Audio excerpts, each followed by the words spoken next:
Mikel, good to see you. Let's start with some injury updates. Yeah. William Saliba, what have you got for us? I'm not going to be able to help you much today because we have another training session later on. Until that happens, we won't know what's going to happen with a few of the doubts that we have. Did he have any testing yesterday, though? What is the nature of his injury? Yeah, he had a little niggle, but I think it's going to be a matter of days. So let's see if he's able to do that tomorrow. So matter of days for William. Leandro? Matter of days as well. Matter of days too. Kai Havertz? Matter of weeks. Matter of weeks. I think so. Yeah. So do you think end of the month? I don't know. Let's see how it evolves in the next few weeks. He's doing really well. He's doing stuff on the pitch, but I think he needs some time. And how's Gabby doing? Which Gabby? Gabriel. We have a lot. Even one on the staff now. Sorry. The one on the treatment table right now. Big Gabby. Big Gabby is doing very well as well, but I mean, that's weeks as well. Okay, look, let's focus on Brentford. It's a busy week, it's a busy period for you. Is this an opportunity to rotate the squad, or is it a necessity to rotate the squad? That's an opportunity tomorrow at 7:30 p.m. Everybody, 7:30 p.m. kickoff to be at the Emirates, bouncing and putting energy to win the game. That's the opportunity that we have tomorrow, 7:30 p.m. Like animals, everybody at the Emirates to go again and beat Brentford. That's the opportunity. So you see this Brentford game as vital, massive, yes. In a busy week, is that a challenge for you as a coach to make sure players are motivated, knowing that what you've got to come Saturday lunchtime and trip to Villa Park, then back to Champions League the week after?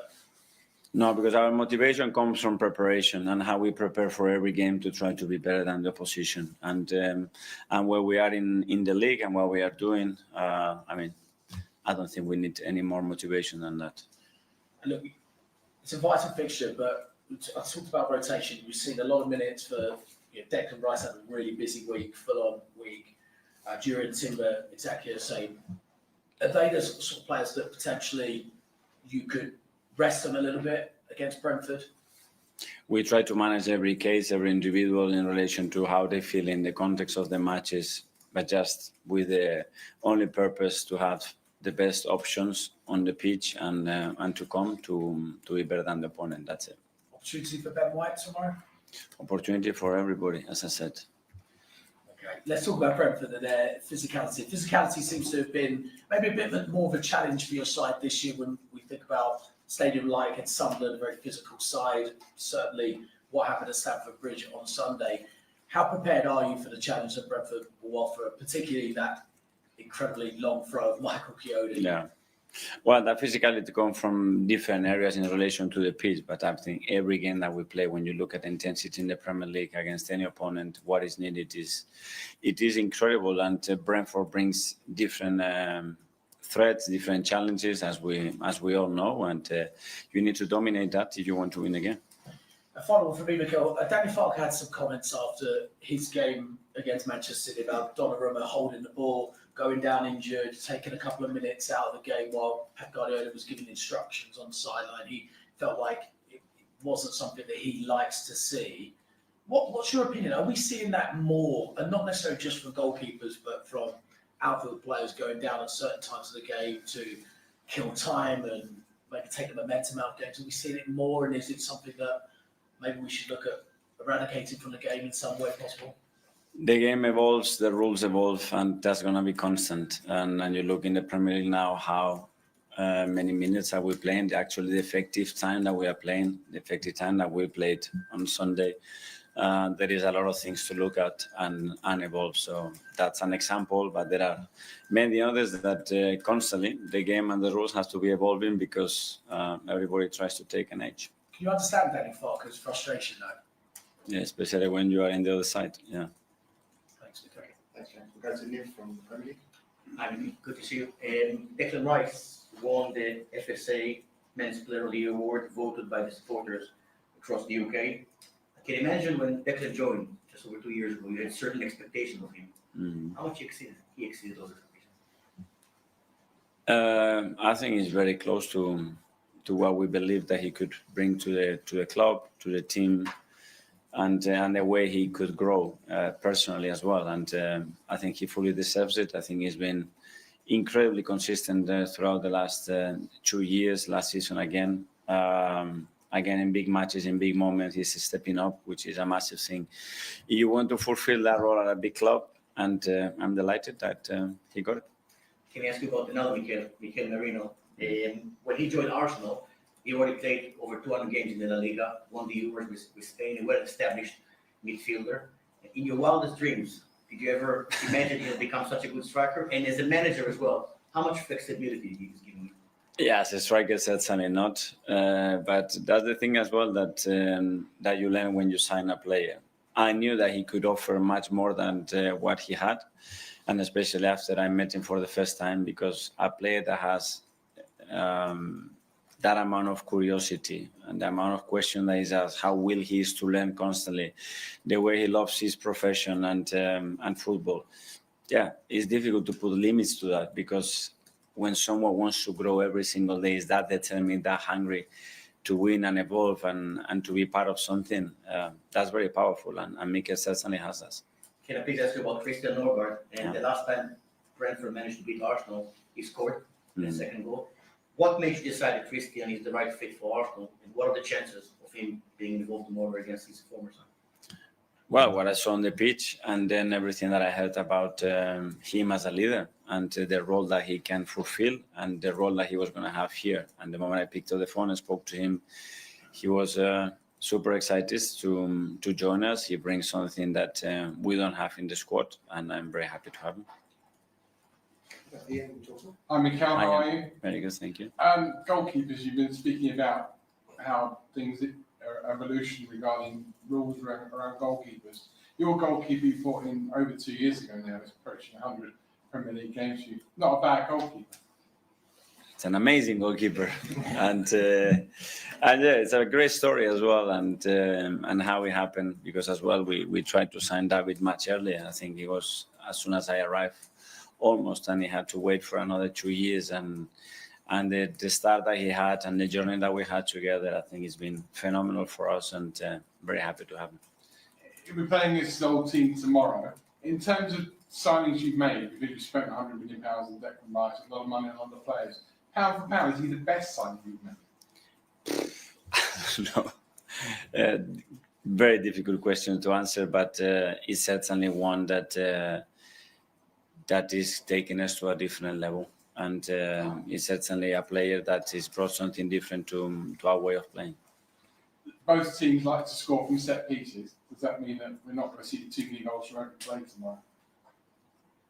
I don't know, but I don't know what team in the Premier League doesn't like to score from set pieces. You see that as a badge of honour then, rather than a criticism? Well, we just consider a goal against Chelsea on a set piece, and they scored 7 corners. We scored 8, no? So I think we should all be set piece teams, because we always score and concede from set pieces, unfortunately. Finally, just quickly about the fans, you said to make sure that they're on time for the game against Brentford. A lot of managers Before the game, not on time, Oh, just before. Yeah, absolutely. A lot of managers this week have had to answer questions about maybe their fans being a bit more positive towards their team. Your fans at the moment are just ultra positive towards your team. It couldn't be any more positive, could they? Yeah, you can always be more, and especially when you play a different type of game, that's where you have to leave the standards and the team the first, and ourselves as well, with the way we're going to play tomorrow, to lift everybody and make sure that we produce the same energy, atmosphere, and positivity around the place. Thank you. Good luck. Alex BBC. Hi, Mikel. I wanted to ask you about the injuries. You got Victor Gyökeres and Gabriel Jesus back into the squad on Sunday, but at the same time you lost William Saliba. Kind of been a theme of the season, key players picking up injury. How frustrating has that been for you throughout the season so far? Yeah, especially how we lost them with Leo as well, because Leo was in a great moment, and Gabi Martinelli was just coming back, and we had to manage his minutes. He wasn't able to play more than what he did on Sunday. So managing that, the fact that obviously Willie trained the day before and then he wasn't uncomfortable. Players not training in certain position, having to play there. But again, the attitude towards it and the way the players are performing and giving absolutely everything they can to fulfill those absences has been the key of the season, because we have to deal with a lot already. And last season, those injury problems were probably the worst you've experienced in your managerial career. Did that prepare you for the season? Obviously, you have better squad depth, but what you learned last season, has that helped you to get through this tricky period? Yes, because this season has been worse in some areas, especially in the front line, and now what's happening with the back line. But yeah, I mean, we learned, and we were able to put that together, a squad that is much more reliable and have more options. We learned from the past as well that we have to use players in different positions, and they have to be able to fulfill different roles if we want to compete at this level. And an example of Mikel that we were discussing before is just the best one, probably. So I'm standing. Mikel, just on Kai, Julian Nagelsmann said a few weeks ago that he'd suffered a setback. Is that why he's not going to be back until possibly January? Is that what the issue is? Yeah, so he was doing everything. He could not go to the next level, and now it's looking like we have unlocked that, and we're all desperate to have him. I mean, it's a player that personally I love so much for what he brings to the team, but his character, his personality, I see him suffer being outside. His playing record is phenomenal. He's been always available, and I can't wait to have him back around the team playing, because I think it's going to be a massive boost for the team. Just on Declan, when he joined, you described him as a lighthouse. I just wonder how you would describe him now, and also you made a big point the past 6 months tying down all these key players, Gabriel, Saliba, Ethan Miles. Is he someone else on your list that you're looking at and thinking, I'd like to tie him down for 5 or 6 years? That's the way I perceived him, that he could potentially be a lighthouse, and now he's become alive, which is very difficult to do a big club like Arsenal. But he fully deserves that. He's done it with every step in the way. First of all, behaving, acting, and with performance and attitudes that are at the highest level. And he's one that I'm sure myself for sure, the club for sure, I'm gonna have him here for many years. Hi, Mikel. You described the Chelsea game as a learning match. With the wins over Bayern and Spurs, well, you could almost describe the week as a learning week. And I'm curious what lessons you did learn from a week of really tough games where you nearly got 3 wins from 3 and came very close. Yeah.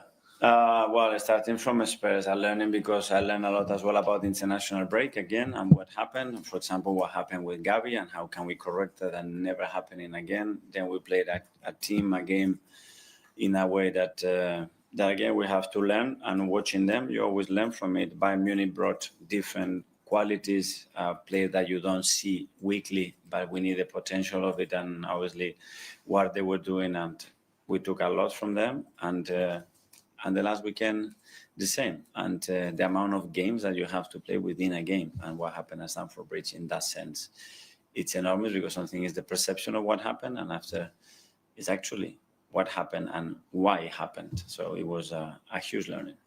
And James touched on this earlier, but the aggressiveness that Chelsea showed on Sunday, it was similar, and it was compared almost to the aggressiveness that Sunderland also showed in their game. 2 games where Arsenal did drop points. I think teams are going to look at that and see a blueprint. Maybe if we're aggressive, we can maybe get something from Arsenal. So how do you have to cope with perhaps the future aggressiveness that you might face from other teams?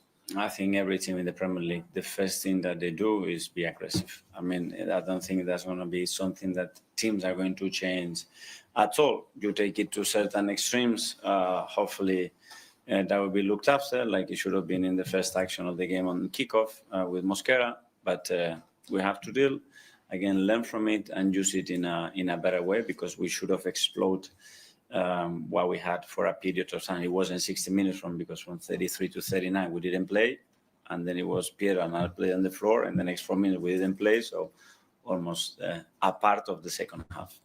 Thank you. Hi, Mikel. I think around this time last year, you mentioned with all these kind of games around the festive period, it's kind of hard to even get training sessions regularly. And I was just wondering, in those periods, do you have to kind of alter the way you prepare for games, and how does that work? Do you have to focus on something that's maybe a bit more mental than physical, and how do you kind of work around that? Yeah, there is a balance to it, obviously, and depending, sometimes we play 3 days after, sometimes 4 days after. Obviously, the schedule brings now a scenario that is 3 and 3. So yeah, we are used to it. We alter the preparation, probably in the physical part a little bit more, but just rely much more on principles and what we have to do, and then tweak what we have to do in relation as well to the opponent's strengths and weaknesses. And you spoke about sequences as well, sequences of games, and how you can kind of build consistency with, I guess, different types of formations and stuff like that. Is that something you can see in terms of kind of seeing games as blocks and kind of mapping it out like that? Yeah, sometimes yes, sometimes no. Sometimes you play against back 4 or teams that are very direct and rely or to want to take the game everything to a restart or a set piece. Other teams that they are completely different. We faced for a period of time a lot of back 5s and low blocks.